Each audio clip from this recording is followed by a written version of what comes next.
আমার স্ত্রীকে আমি এসব করতে দিব না। ক্ষমতা আছে করবে, করলে ওকে আমি তালাক দিয়ে রেখে দেব, শেষ, সোজা কথা।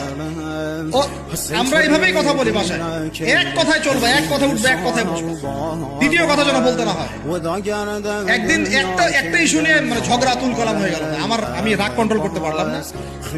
বলছিলাম যে হাত মোজা ভালো করে পড়তে, হাত মোজা, হাত কথা বলার সময় দেখেন যদি আমি হাতে ভাবে উঁচু করি দেখা যায় এতটুকু।